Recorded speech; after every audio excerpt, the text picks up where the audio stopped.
Kwanza tuanze na shukrani kwa Mwenyezi Mungu kwa kutujalia leo pata fursa nyingine kuzungumza na wazee wa jiji hili la Dar es Salaam. Lakini la pili ni washukuru sana wazee wa Dar es Salaam. Nilipata taarifa kwamba baraza la wazee wa Dar es Salaam wanajiandaa kuwa na kongamano lao na waje na matamko ambayo watatuletea serikalini kuyafanyia kazi. Lakini nikasema ndio jukwaa hilo hilo na mimi nitapenda niwe nao, nizungumze nao na wenyewe wazungumze na mimi. Kwa nawashukuru sana kwa kuandaa jukwaa hili. Asanteni sana. Wazee wangu wa Dar es Salaam, kabla ya tarehe 29 Oktoba mwaka huu, siku ambayo ilikuwa ni siku ya uchaguzi kwa nchi yetu, ilikuwa ukitaja msamiati wa kisiwa cha amani kwa nchi nyingi au maeneo mengi ya ulimwengu, moja kwa moja mtu anapiga Tanzania ni moja katika nchi ambazo ni visiwa vya amani. Sifa hii ndio utambulisho wa nchi yetu hii ya kwanza duniani, pamoja na hulka yetu ya upole na ukarimu. Hiyo ndio inafanya Tanzania. Amani, hulka ya upole na ukarimu. Hiyo ndio sifa yetu kubwa ilikuwa Tanzania. Amani na umoja na utu wetu ndiyo vilitutambulisha siku zote. Hata tukiwa nje, wakiwa wanafunzi wanasoma huko, na tulipokuwa wanafunzi tunasoma huko. Ukijisema Mtanzania ndani ya ukumbi, kuna Mtanzania atakuja kukufuata bila kujali umetoka wapi, dini yako nini, kabila lako gani. Anakuja kukufuata, mnachapa Kiswahili chenu, mnaendelea na udugu unaanza hapo. Hiyo ndio sifa yetu.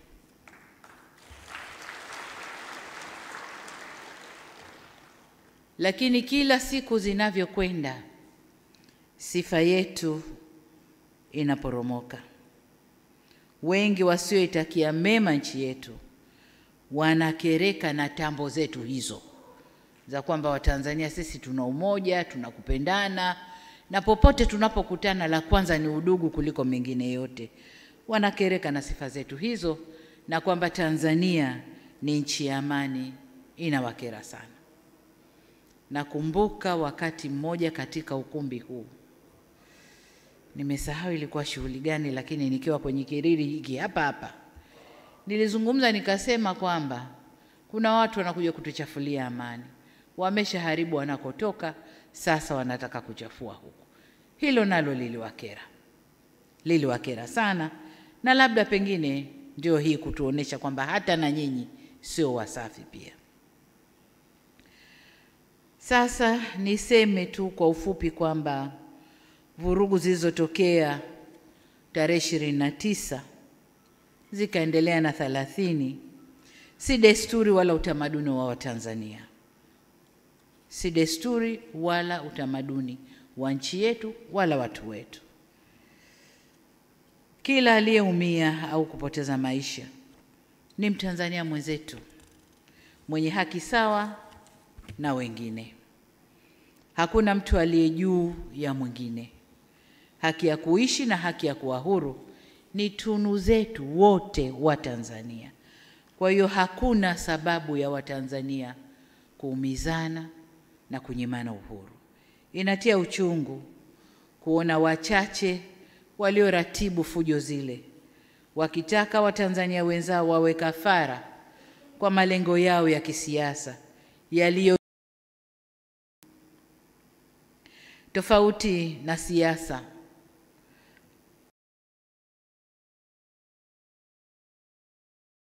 Lakini kwa sababu zozote hatukupaswa kuvuruga amani ya nchi yetu wala kusababisha vifo kwa watu wetu. Sasa kwa wale walioondokewa na ndugu zao na watoto wao na jamaa zao, natoa tena pole kwa sote yao, kwani damu ya Watanzania ni damu yetu sote. Tanzania mmoja akiumia tumeumia wote. Kuondokewa na Mtanzania mmoja, tumeondokewa wote. Kwa hiyo tuwe pole wote.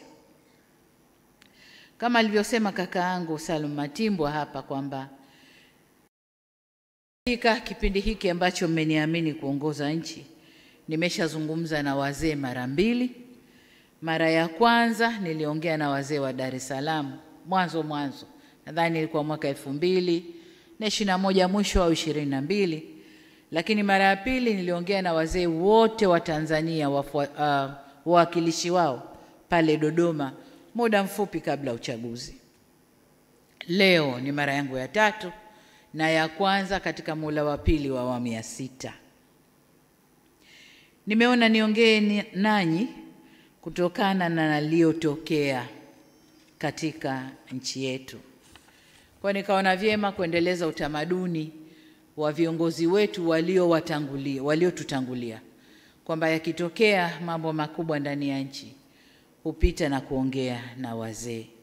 Kwa nami nataka niendeleze utamaduni huo kwa kupitia wazee wa Dar es Salaam, nizungumze na taifa.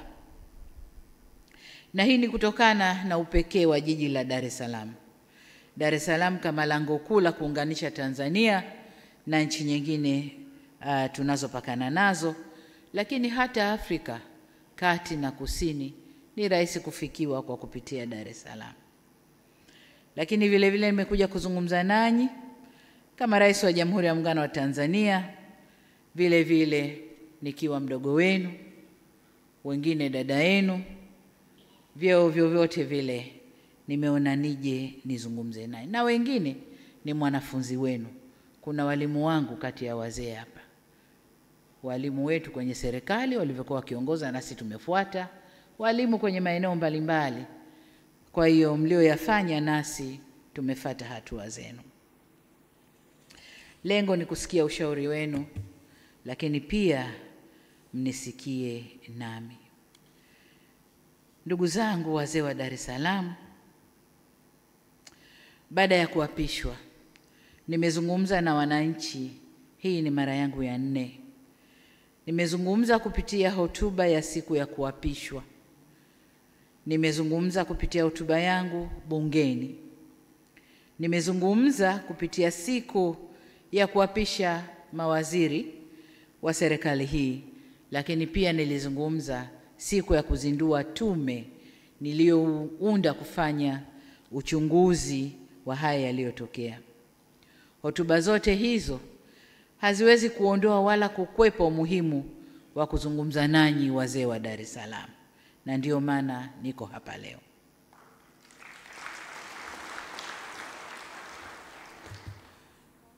Dar es Salaam yetu ni kitovu cha biashara na moyo wa utamaduni wetu. Dar es Salaam hii kupitia vurugu zilizotokea imepitia kipindi kigumu sana, na wote hapa ni mashahidi. Kuna wengi ambao riziki zao ziko mikononi kwao. Mtu mpaka amke asubuhi atoke akajishughulishe apate cha kupeleka nyumbani, chakula na watoto. Vurugu zile zilifanya Dar es Salaam isimame. Wafanya biashara ndogo ndogo walisimama, wenye magenge walisimama, Kariakoo ilisimama, shughuli zetu zote zilisimama, na ilitulazimu tubaki ndani. Na kwa hadithi tunazozipata, bei za bidhaa zilipanda sana. Kwa hiyo machungu ya siku chache tuliyaona ndani ya Dar es Salaam, mbali na maeneo mengine yote nchini. Maeneo mengine baada ya vurugu kutulia, shughuli ziliendelea, watu walikula, walitoka kufanya yao, lakini Dar es Salaam tulionja kidogo, vijana wanasema joto ya jiwe. Kwa hiyo nikasema tuzungumze kidogo. Kwa muktadha huu nawiwa kuzungumza nanyi kwa kuwa natambua takriban 10% ya Watanzania wote wanaishi hapa Dar es Salaam. Dar es Salaam ni jiji la watu takriban milioni 6, na hiyo ni idadi kubwa ya watu kuishi kwenye jiji moja, na ndio inaonesha umuhimu wa jiji hili kwa nchi yetu Tanzania. Dar es Salaam inachangia takriban 17% ya pato la taifa, na asilimia kubwa ya biashara inafanyika hapa ndani ya jiji hili la Dar es Salaam. Isitoshe, Dar es Salaam ndio jiji la kibiashara na taswira ya nchi yetu nje, kwa hiyo ina umuhimu wa pekee yake. Ikiunguzwa Dar es Salaam, Tanzania yote imeungua, sababu Dar es Salaam ndiyo Tanzania. Hakuna kabila lolote ambalo haliko hapa Dar es Salaam. Watu wa mikoa yote ya nchi hii wako hapa Dar es Salaam. Watu wa dini zote wako hapa Dar es Salaam. Kwa hiyo Dar es Salaam ndiyo Tanzania. Ikidhurika, ikipata madhara Dar es Salaam, Tanzania hii ndio inabeba sura au taswira ya nchi yetu. Chochote kitakachoripotiwa vibaya Dar es Salaam kinachukuliwa Tanzania, ndio iko katika hali hiyo. Kwa hiyo kuna kila umuhimu wa kuzungumza nanyi wazee wa Dar es Salaam. Ndugu zangu, lililotokea ni tukio la kutengenezwa, na waliolitengeneza walidhamiria makubwa. Walidhamiria kuangusha dola ya nchi hii au ya nchi yetu. Kiangalia klipu za nyuma zilizotokea, vijana wetu walifanywa makasuku na kuimbishwa kabisa. Yaliyotokea Madagascar yatokee na hapa. Lakini ukimvuta kijana yule, hebu niambie Madagascar kumetokea nini, hajui. Unataka hapa kitokee nini, hajui. Lakini waliimbishwa wimbo huo. Kwa hiyo lile lilikuwa ni jambo la kupangwa, na vurugu zile zilidhamiria makubwa. Vurugu zile ni mradi pana sana wenye nia kuu ya uovu ulio na wafadhili, washitiri na watekelezaji. Katika vurugu ile waliingia waliokuwemo na wasiokuwemo, wengine kwa kutokujua, wengine kwa kufuata mkumbo, wengine kwa hadaa za maisha bora baadaye, lakini wengine kwa kulipwa tu. Tunaambiwa kuna vijana walikuwa wanalipwa fedha, kisha kuchukua pesa yako ingia barabarani. Kwa waliingia bila madhumuni maalum ya nini wanakwenda kukifanya. Inaumiza sana kuona madhara yaliyotolewa. Nadhani takwimu zinatolewa sasa hivi na halafu. Kuna majengo kadhaa ya serikali yameunguzwa. Kuna miradi kadhaa iliyojengwa kwa manufaa ya wananchi imeunguzwa. Vituo vya mafuta, biashara binafsi za watu zimeunguzwa. Magari ya serikali vimeunguzwa. Vituo vya polisi vingi tu vimeunguzwa. Sasa nataka tuwe na jina la hayo. Ni maandamano au ni vurugu? Maandamano tulioyazoea na tulio yakubali ndani ya katiba yetu ni yale watu wameudhika na kitu, tunaomba tuandamane, tujueleze, tutatoka pointi moja, tutakwenda zetu mpaka Mnazi Mmoja au popote pengine, na mabango yetu yanaeleza maudhi tulioudhika nayo. Na polisi wanawasindikiza vizuri mpaka wanapofika. Wanaeleza wanayoyataka, wanatawanyika kwa salama, wanakwenda zao. Lakini haya ya kuunguza miradi ya serikali, vituo vya polisi, na kwenye kituo cha polisi unakwenda kufanya nini? Ni kwenda kuvamia na wapate silaha. Madhumuni ya kuwa na silaha mkononi ni nini? Lakini unaunguza biashara za watu binafsi. Lengo ni nini? Kwa hiyo haya hayakuwa maandamano, zilikuwa ni vurugu zilizoandaliwa kwa madhumuni maalum. Sasa katika hali hiyo, lakini tujiulize jengine, kwa nini siku ile ya uchaguzi? Katika hali hiyo, serikali ina wajibu. Tunaapa kuilinda nchi hii na mipaka yake, kulinda usalama wa raia na mali zao. Na katika hali hiyo, nguvu inayotumika inaendana na tukio lililopo. Sasa tunapoambiwa kwamba tulitumia nguvu kubwa sana kwenye tukio lile, Nguvu ndogo ilikuwa ni ipi? Ilikuwa tuwaangalie waandamanaji waliojiandaa kufanya mapinduzi mpaka wafanikiwe?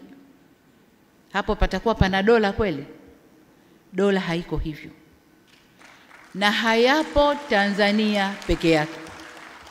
Tulishashuhudia kwa wenzetu, waandamanaji wengi wanaingia njiani, na wakiingia njiani, serikali ikiona uandamanaji unakwenda pasipo, wanaweka nguvu kubwa.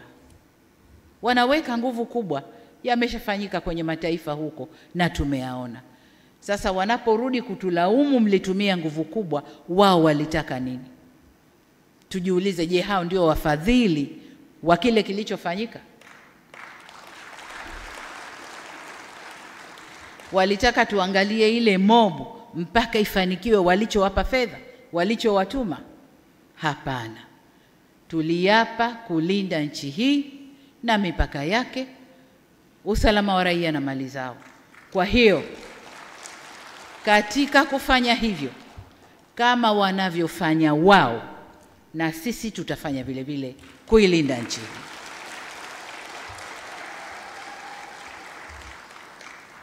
Kwa nini siku ya uchaguzi? Siku ya uchaguzi kwa sababu walishajua kuna ushindi mkubwa wa Chama cha Mapinduzi. Kuna ushindi mkubwa wa Chama cha Mapinduzi. Waangalie kampeni zetu tulizozifanya. Waangalie watu walivyotuitikia. Waangalie kazi tulioifanya ndani ya miaka 5 iliyopita. Walijua. Na wapinzani wetu walikataa kuingia. Hawakuzuiliwa na mtu. Walikataa wenyewe kuingia kwa sababu walishajua wasingefanikiwa. Walishajua aibu ingewapata kwa kazi iliyofanyika na mwitikio wa wananchi kwa Chama cha Mapinduzi. Aibu ingewapata, na ndio maana wakakataa kuingia kwenye uchaguzi. Lakini wanayageuza, serikali imewazuia kuingia ndani ya uchaguzi.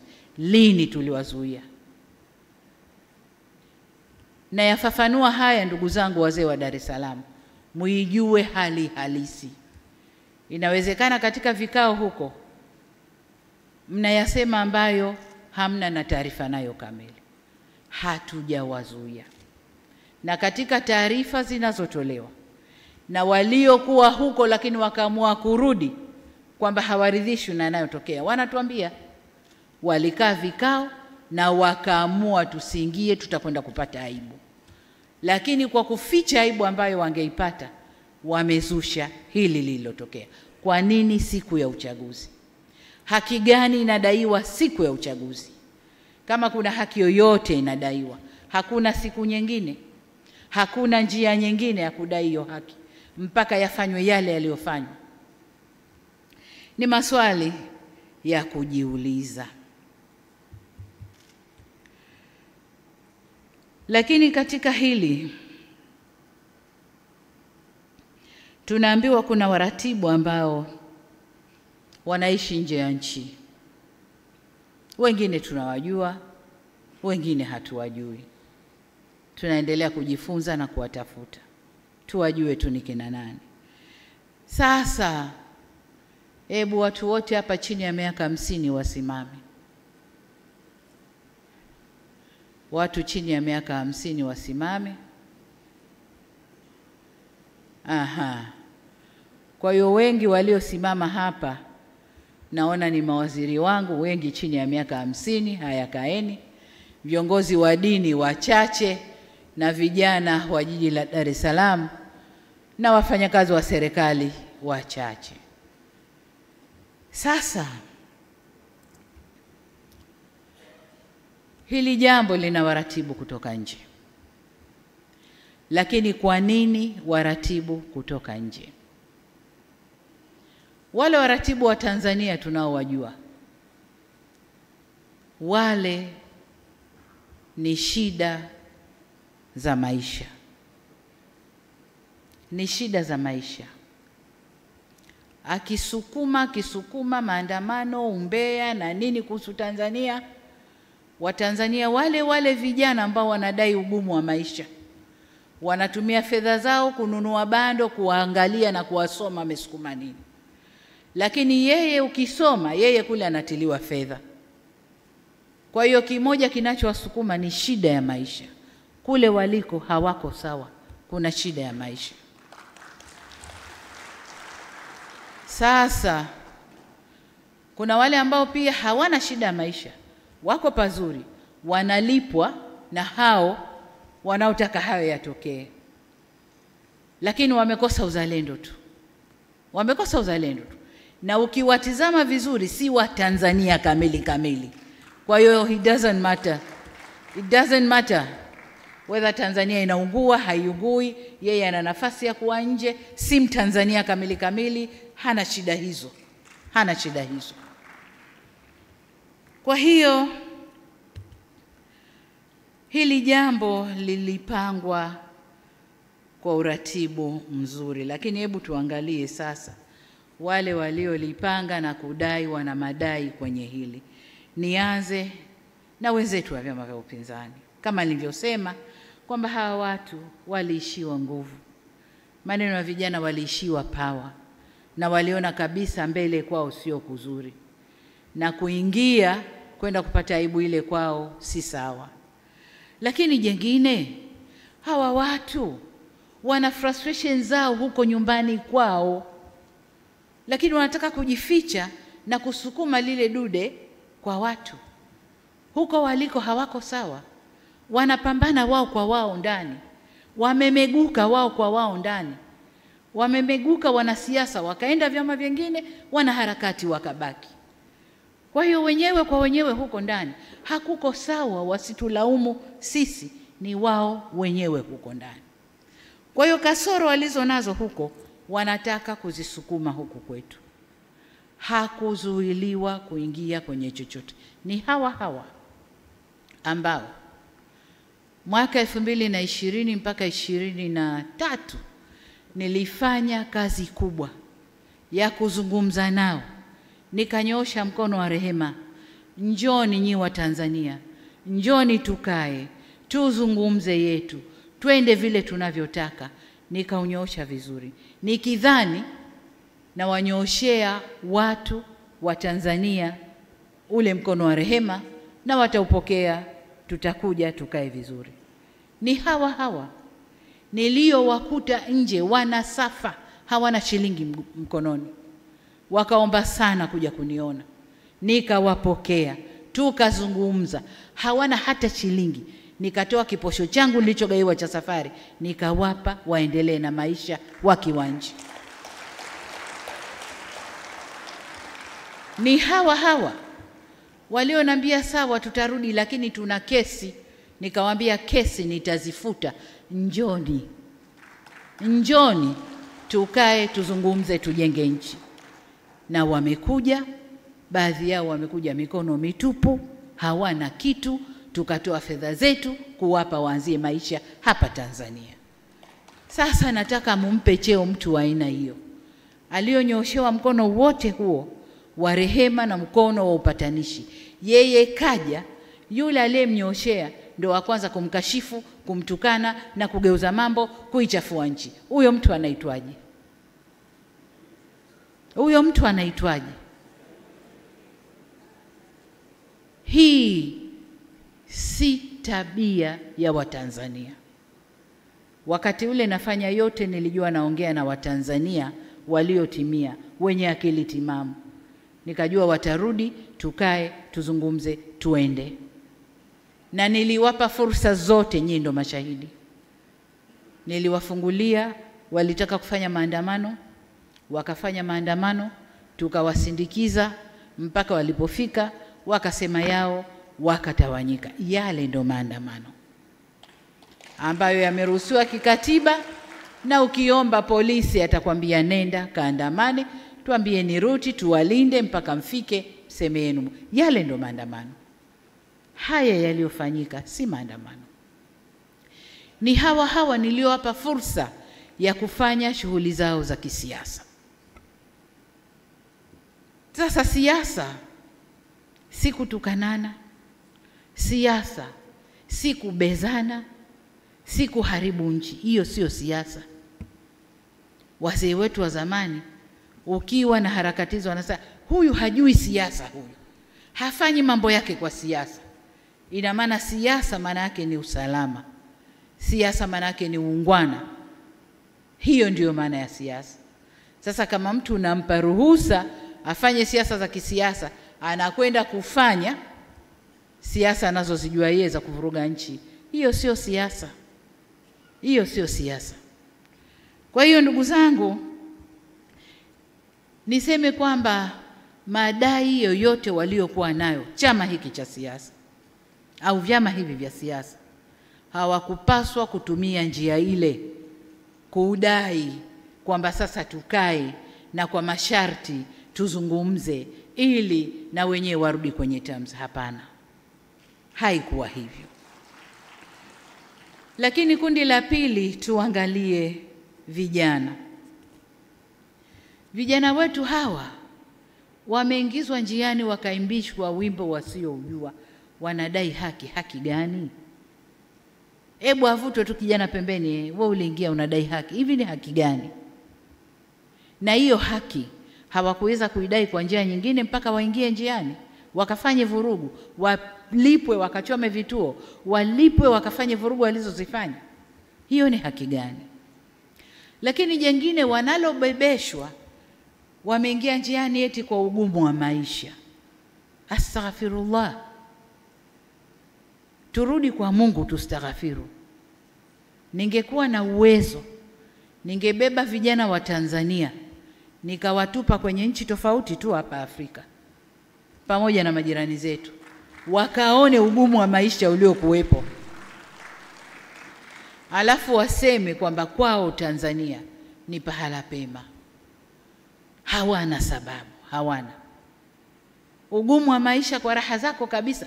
Mwenye ugumu wa maisha kweli kwa raha zake kabisa ataingia njiani akaimbe oyoyoyo, huo ugumu wa maisha. Mwenye ugumu wa maisha ana struggle, anahangaika kutafuta chakula chake cha leo. Na wengi walikuwa kwenye kazi zao, wale wana ugumu wa maisha. Wengine hawakuwa na ugumu wa maisha, walikuwa wana sababu zao wenyewe. Kwa wale watafiti wafanye utafiti ndani ya Afrika Mashariki na nje, labda kusini mwa Afrika, waangalie nafasi ya Tanzania kwenye ugumu wa maisha, wende wakaangalie. Kwa vijana wetu wasimezeshwe tu na wenyewe wakameza, hapana. Lakini kwa nini yote yanatokea haya? Tumejifunza kwamba vijana wetu tumewaacha wanakuwa wenyewe, wanakuwa hawana mwelekeo, wanakuwa hawana watu wa kuwaongoza vizuri, na kwa maana hiyo hawana elimu ya uzalendo. Hayo ndio tuliojifunza. Vijana wazalendo hata kutoka vyama vya upinzani hawakukubaliana na hali ile. Walikuja kutuambia, jamani, kaeni vizuri, kuna hili linapangwa huku. Wale ni vijana wazalendo kutoka vyama vya upinzani. Lakini vijana wetu wengi wa Tanzania hawana uzalendo, na hilo serikali tumejifunza na tutakwenda kulifanyia kazi. Na ndio maana nikasema niunde wizara nzima ya vijana ili kushughulikia vijana kwa upeo mpana badala ya kuwa na kitengo ndani ya wizara kubwa. Kwa hiyo kwa upande wa vijana wetu hawakuwa na sababu yoyote ya kuingia njiani ila kutumwa na kuimbishwa mambo yasiyowahusu. Tuangalie taasisi zetu za dini ambazo nazo kwa namna moja au mingine wamejiingiza kwenye mkumbo huu. Hapa unajua, unapokuwa kiongozi lazima ukubali wakati fulani kukosa umaarufu, lazima ukubali. Na kama kukosa umaarufu kipindi hiki kuelekea kampeni, kuelekea uchaguzi na baada ya uchaguzi, utaondoka tu. Lakini uondoke, turekebishe, tuseme kweli. Taasisi zetu za dini, tunasema Tanzania haina dini, si ndio?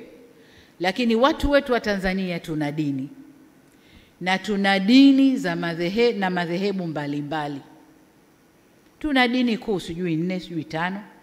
Tuna Wakristo, tuna Waislamu, tuna Mabaniani, tuna mamonki wale sijui Buddha na wengine ambazo ziko huko zinafanywa. Lakini kubwa ni hizo 4 au 5. Na hizi 4 au 5 zina madhehebu mbalimbali. Kwa Waislamu kuna Sunni, kuna Ibadhi, kuna Bohora, kuna Subinani, kuna mambo mengi tupo. Lakini na Wakristo na wenyewe wana madhehebu yao tofauti tofauti. Kikatiba na sheria za nchi, hakuna madhehebu hata moja ya dini yoyote imepewa uwezo kikatiba na kisheria kutoa matamko ya kuoverride madhehebu mengine yote ya dini. Hakuna. Hakuna. Kwa wasitokeze watu wakajibebesha hilo. Siku zote nasema Tanzania hii haina mwenyewe, wenyewe ni sote. Hakuna mwenye certificate anaweza kusema Tanzania ni yangu na itaongozwa ninavyotaka mimi. Hakuna. Tuna sheria zetu, tuna katiba yetu. Tumeamua kwa democratic country tutaendesha demokrasia yetu kwa njia tulizokubaliana. Lakini viongozi wa dini msijifishe majoho ya kwamba nyinyi ndio mnaweza kuoverrun nchi hii. Hakuna. Hakuna. Tutakwenda kwa katiba na sheria ya nchi hii. Hatutaendeshwa na madhehebu yoyote ya dini. Madhehebu ya dini na wafuasi wao. Ubora wa dini uko mioyoni kwetu. Wale wanaoamini ndio wanajua ubora wa dini yao. Hakuna overriding hapa. Kwamba mimi dini yangu ndio ita override Tanzania na tamko nikilitoa ndio hilo hilo, na hata wenyewe wanatofautiana. Mimi toka nimekaa matamko 8 yametolewa na teke. 8.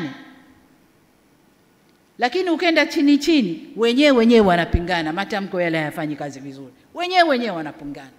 Kwa sababu waliosimama kwenye mstari wa haki wanaona ile ni batili inayofanyika.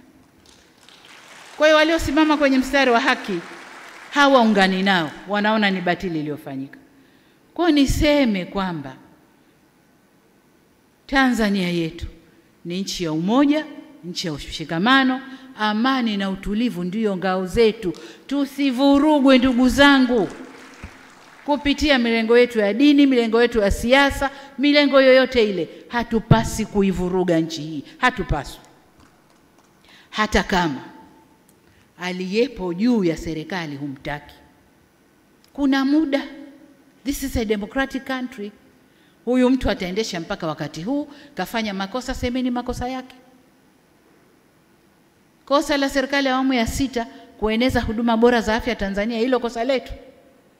Kosa letu kueneza huduma bora, mashule mazuri mpaka kule vijiji, hilo kosa letu. Kosa letu kukuza uchumi wa Tanzania ukakuwa mpaka tukasifiwa duniani, hilo kosa letu. Kosa letu ni kufanya Tanzania iwe nchi ya salama, ikalike na watu wafurahi, hilo ndo kosa letu. Kosa letu ni nini? Kama mtu hampendi anayeongoza, tustahamili tu. Mioyo yote imeumbwa na stahamili. Demokrasia ipo. Ataongoza, ataondoka. Kwani wote walioongoza kutoka mwanzo mpaka leo awamu ya 6 wote walipendwa na kila mtu? Nchi ilivurugwa. Sasa kama humpendi Samia, hakuna sababu ya kuvuruga nchi. Kama humpendi kwa alivyo, humpendi kwa dini yake, humpendi kwa alikotoka, hakuna sababu ya kuvuruga nchi. Katiba yetu, sheria zetu zipo. Nchi hii inaongozwa kwa katiba na sheria zetu. Hakuna sababu ya kuvuruga nchi ndugu zangu. Kwa ni waombe sana, zile sumu zinazotiwa huko, mnapotiwa sumu tumieni akili zenu. Najua hakuna eneo baya la kumpata mtu kama dini. Unapomkamata mtu kwenye dini na ukamlisha ubaya wa mtu kwenye dini, unajenga chuki ya ndani ya moyo kuliko wanasiasa. Wanasiasa wakimharibu mtu, wanamharibu mtu kichwani. Kichwa hakiweki. Akija mwingine na zuri, ile baya litaondoka, zuri litaingia. Lakini ndani ya moyo likiingia, limeingia.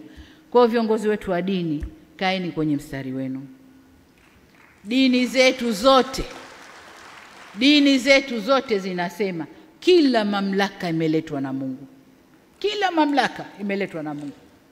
Iwe kwenye mamlaka kuna mwanamke, iwe kwenye mamlaka kuna mwanamume, kila mamlaka imeletwa na Mungu. Na sababu ya Mungu kuleta mamlaka hayo, hakuna anojua duniani. Hakuna. Mungu peke yake ndo alikuwa anajua. Kwa nini Samia leo yuko hapa? Kwa hiyo niwaombe sana viongozi wa dini, tuvae majoho. Yale majoho yetu yaoneshe sura halisi. Hakuna kitabu chochote cha dini kimesema tutazitumia dini zetu kuvuruga nchi zetu. Hakuna. Ni utashi binafsi wa watu kwa ubaya wa nafsi zao. Kwa msivae majoho ya dini mkatengeneza utashi wenu binafsi kwa kupitia vivuli vya dini. Dini zote, niwaombe sana viongozi wa dini, tusimame, tusivuruge nchi yetu. Tusivuruge nchi yetu.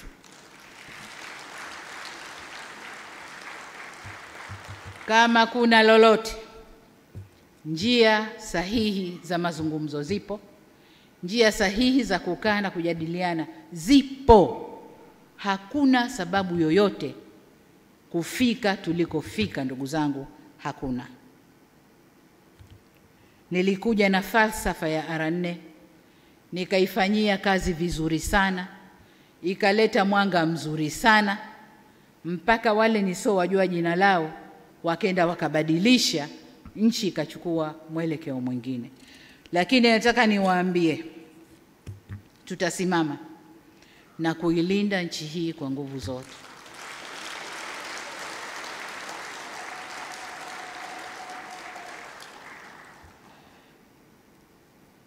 Nasema yaliyopita si ndwele, tugange yajayo.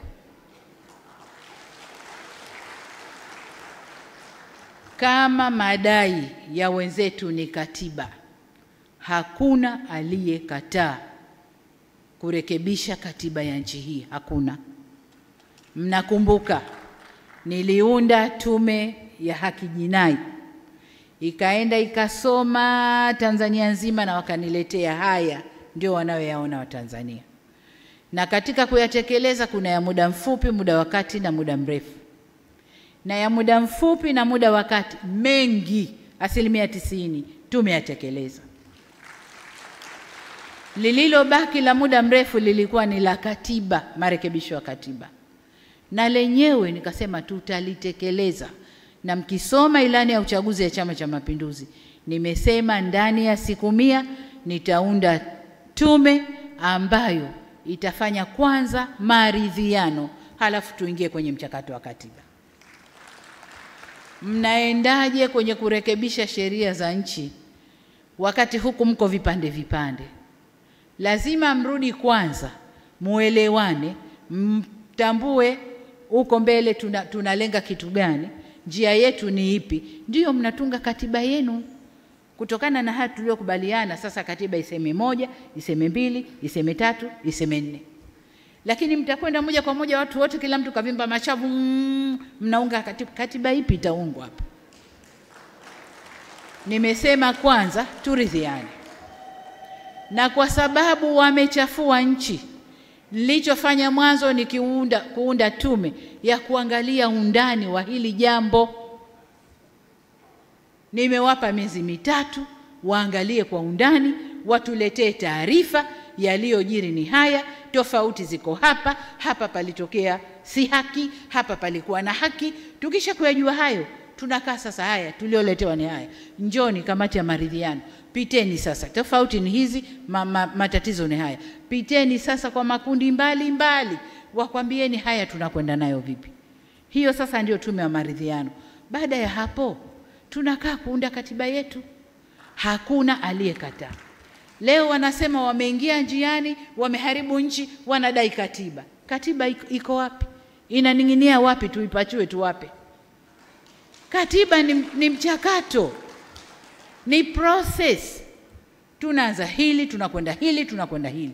Sasa katika vile visingizio vya kuepuka na aibu ya kushindwa kwenye uchaguzi, wanaweka visingizio. Visingizio vyote hivi vinaungwa mkono na nje. Hawana hata aibu. Nje huko wanakaa, Tanzania ifanye 1, ifanye 2, ifanye 3, halafu ndiyo itakuwa hivi. Who are you?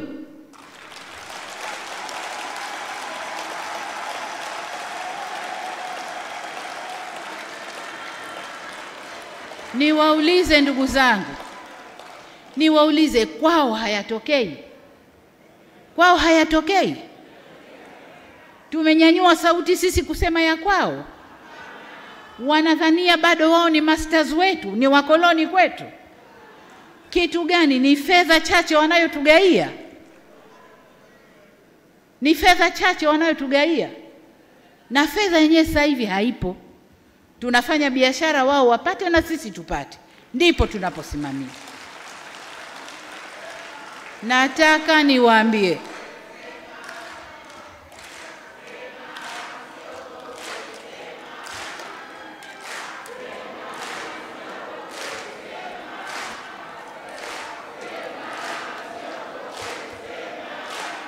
Tanzania oye! Haya, tukae ndugu zangu.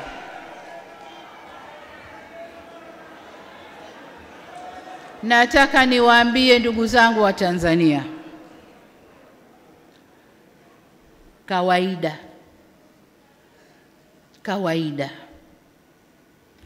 mwanamke mzuri ndio anayepiganiwa. Uongo kweli?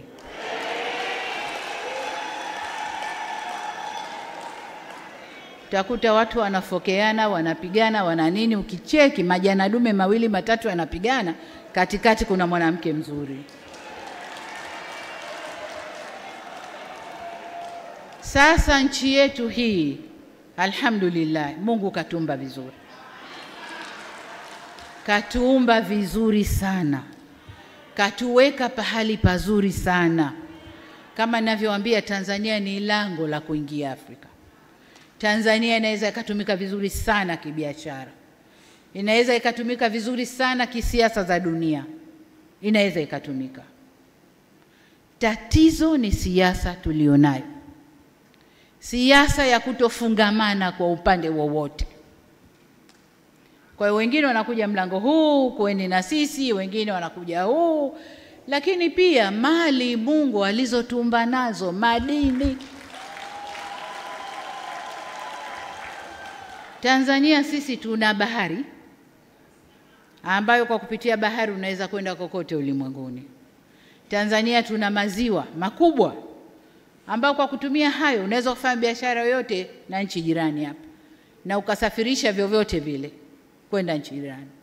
Tanzania tuna ardhi nzuri ya kilimo, na ndio maana tunajitosheleza kwa chakula kwa 128%. Tunakula na tunauza. Kubwa zaidi, serikali tumejua kwamba kilimo ndio kila kitu chetu. Kwa tunatoa ruzuku kwa wakulima wazalishe zaidi mazao ya chakula na ya biashara. Tanzania sisi tuna hayo madini, ambao sasa kuna madini yanaitwa madini adimu duniani. Ndio dunia yote imetoa macho hapo. Pamoja na kwamba yapo kwengine duniani, lakini Tanzania ni moja kati ya nchi ambazo hayo madini yapo na watu wanayatolea macho. Kwa hiyo tunapigwa, tunalembewa mawe kwa vile Mungu alivyotuumba. Sasa nataka niwaambie, maumbile yetu na utajiri wetu isiwe lana, tukauana sisi kwa kuchawishiwa na wanaotolea macho nchi yetu. Hapana. Mjenga nchi ni mwananchi. Huu ni wakati wa Watanzania kushikana ndugu zangu, na kujua kwamba yaliyoumbwa na Mungu hapa kwetu ni yetu. Ni yetu. Na haya Mungu alitupa makusudi kuinyanyua nchi yetu. Kuinyanyua nchi yetu. Nyuma hatukuwa tunapigwa mawe sana.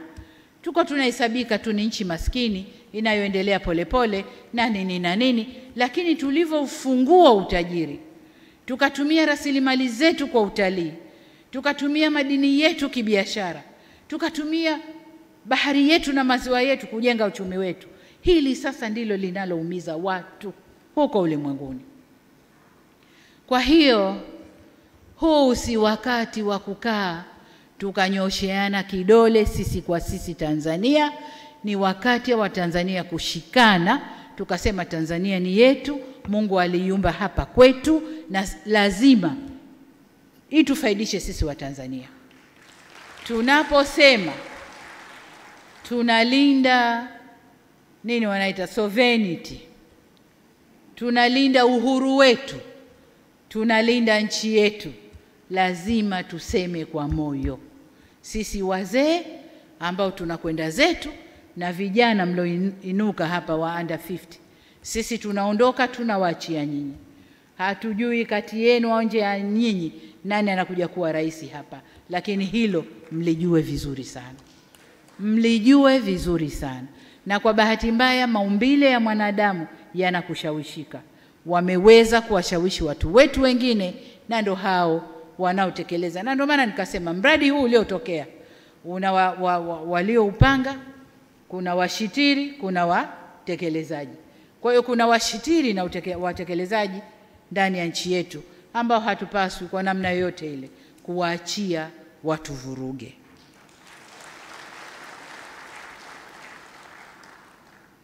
Ndugu zangu,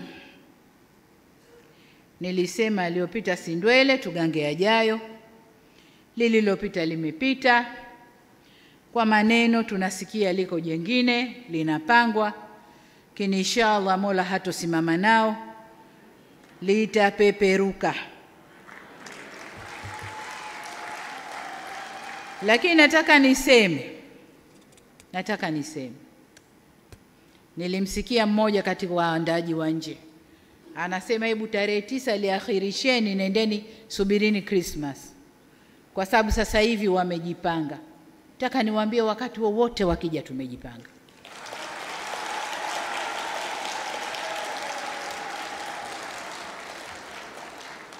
Wakati wowote wakija tumejipanga.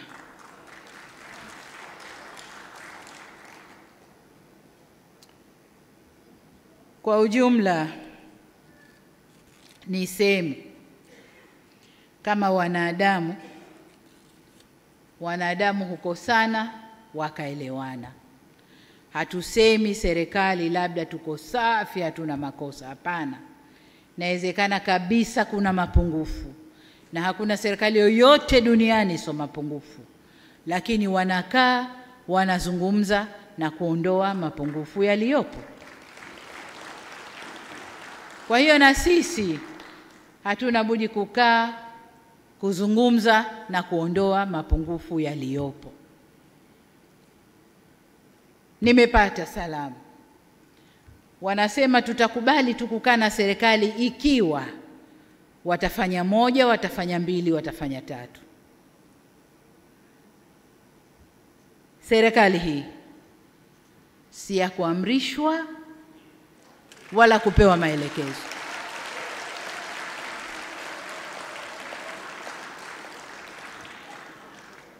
Tumewataka wenzetu tuzungumze, waje kwenye meza tuzungumze.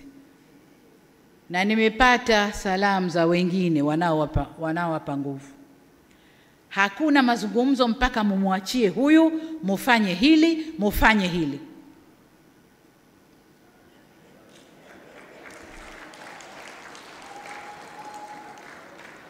Hiyo inatokea ndani ya nyumba tu. Ndani ya nyumba tu. Baba ukeshamkera mama, ukimrudia jioni akwambia sitaki mpaka ufanye hili na hili. Na utafanya ili maridhiano yaende. Uongo kweli?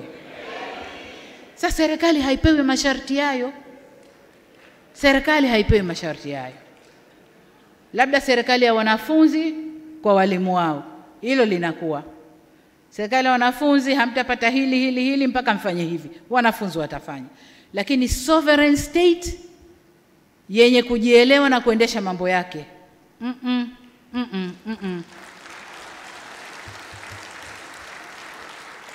Kama ni Watanzania wa kweli na wanaumwa na Watanzania kama wanavyosema. Maana mara nyingi wanasema tunasema kwa ajili ya wananchi, unajiuliza wepi? kama kwa ajili ya wananchi. Wananchi walishasema, walishatoa maamuzi. Wameipa CCM 97%. Hayo ndio maamuzi ya wananchi. Wananchi wanaowasemea wao wepi? Halafu wanahoji kwa nini 97%? Kwa nini isiwe? Waswahili wanasema paukwa pakawa. Wao hawakuwepo, na wale 16 waliokuwepo ni wadogo sana. Wao ambao wangetingisha CCM hawakuwepo. Hakukuwa na Chadema, hakukuwa na ACT, ndio ambao tungekwenda nao. Na sisi tulijitayarisha kwamba tunakwenda kupambana na vyama vyenzetu vikubwa. Hawakuwepo. Mwananchi afanyeje? Tunataka kuambia hata hawa wafuasi wao walipigia Chama cha Mapinduzi. Walipigia Chama cha Mapinduzi. Wale wanaohoji kwa nini 97%? Hiyo ndio kilichotokea. Ni 97% ya waliopiga kura, sio ya Watanzania wote. Ya waliopiga kura ni 97%. Kazi imefanyika, kampeni imefanyika, na watu wameelewa, wamepiga kura. Na Mungu ni mkubwa, kwamba lile balaa lao walilianza saa 5 sijui 6, watu walishajipeleka mapema asubuhi, wakapiga kura wakaondoka. Mungu ni mkubwa, hasa kwenye miji. Hawakufanya kote, hasa kwenye miji. Kwa hiyo ndugu zangu, sisi ni Watanzania. Tanzania itajengwa na Watanzania. Jeraha limetokea, lazima sisi Watanzania tutibu jeraha letu. Na hili sio la kwanza. Tulipata jeraha kama hili 2001. Ni Watanzania sisi tuliosimama tukatibu jeraha letu. Jeraha hili halitatibiwa na nje. Nje tutawekewa masharti, tutafutiwa misaada, sijui tutawekewa nini gani, lakini watakao tibu jeraha hili ni sisi Watanzania. Niwaombe tukae kwenye majukwaa yetu. Wazee mna majukwaa yenu, na kwenye majukwaa yenu mna dini mbalimbali, mna makabila mbalimbali, mna vyama mbalimbali, lakini wote wazee wako kwenye majukwaa yenu. Kaeni mzungumze. Kaeni mzungumze, vijana wetu wasitumike walivyotumika. Unaporudi leo mzee na kulia kijana wako kaumizwa mguu, kijana wako kwa bahati mbaya alikufa, ulishindwa nini kumzuia asitoke? Ulishindwa nini kumwambia maneno ya hakima asiende? Tukawaachia. Sisi ndio wazee wa nchi hii. Tukae tuzungumze na vijana wetu kwenye mabaraza yetu na kwenye majukwaa mbalimbali. Viongozi wa dini, kama kweli vizimba vile tunavyoingia msikitini, Allahu Akbar, Allahu Akbar, na madhabahu yale tunayoyatumia, kama kweli tunayatumia kwa moyo na kumsabili Mungu, twendeni tukamsabili Mungu. Tuacheni huu uchochezi unaotokea. Tuacheni. Tusende kumtania Mungu. Huku ni kumtania Mungu. Kuchukua utashi wako binafsi wa nafsi yako ukauingiza ukauvisha majoho ya dini. Hapana, huku ni kumtania Mungu. Ni kumtania Mungu. Tuacheni kumtania Mungu. Ndugu zangu, nimesema kazi yetu sasa ni kuziba jeraha, na hapa nataka nizungumze na watoto wangu pia wanaoangalia mbele, vijana wangu hawa na wengine walio nje wanaoangalia mbele. 2030 safari hiyo isiende kutuvurugia nchi yetu. Nilizungumza na mawaziri wangu nikawaambia, na muangalia mmoja mmoja, una interest ya huko, kaa nje kafanye huko, usifanye ukiwa ndani ya serikali yangu. Nimekuweka hapo ukatumikie wananchi. Interest yako ya huko mbele, twende utaikuta huko mbele. Mungu ndio anajua nani kiongozi wetu baadaye. Ni Mungu peke yake ndio anajua. Kwa unaweza ukajipanga, unaweza ukawa na mikakati, unaweza usiwe. Kwani wangapi waliomba na wakapanga na wakawa na mikakati? Walikuwa na walikuwa na nguvu zote mpaka za kifedha, walikuwa. Mungu ndiye anajua nani uko mbele ndio kiongozi wetu. Kwa ile safari ya 2030 isiende kutuharibia nchi. Ndugu zangu, mengine yaliyosemwa na wazee hapa nimeyapokea. Waziri wao yupo ambaye atashughulikia shida zao. Samahani.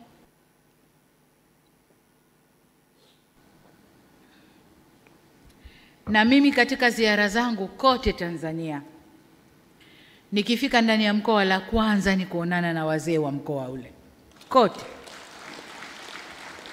Toka niko makamu wa rais mpaka nimekuwa rais, huo ndio mtindo wangu. Nikifika ni kuonana na wazee wa mkoa. Tatizo hapa linakuja, Dar es Salaam ni mji. Kwa hiyo ukiwa Dar es Salaam unajisi niko Dar es Salaam makao makuu. Ukiwa Dodoma niko Dodoma makao makuu. Lakini ukifanya ziara mikoani huko, nikifika la kwanza ni wazee, nasikiliza shida zao, nasikiliza maoni yao, yote tunayajua na tunapeleka wizarani kwao ili yafanyiwe kazi. Na katika tunayoyafanyia kazi ni hiyo, kujua kwamba kila tunapozeeka na miili yetu nayo inahitaji haja maalumu ya matibabu. Kwa hilo nalo tumelishughulikia. Ndugu zangu, baada ya kusema hayo, niseme tena kwamba kuna madai ya haki, lakini haki huja baada ya wajibu. Fanya wajibu wako, udai haki. Lakini pia katika kudai haki tumekubaliana njia za kudai haki. Sasa timiza wajibu wako, useme mimi nimetimiza wajibu wangu, lakini haki hii sikuipata. Kwa hiyo nenda kwenye vyombo vinavyotoa haki, uende ukadai haki yako. Japo wanasema haki haiombwi, hudaiwa, sio madai haya waliofanya wenzetu. Hapana, tumeweka vyombo vya madai ya haki. Kwa hiyo wale wote wenye madai ya haki, tutimize kwanza wajibu wetu, halafu twende tukadai haki zetu. Nimesema jenga nchi ni mwananchi. Kwa hiyo sisi ndio wananchi wa Tanzania.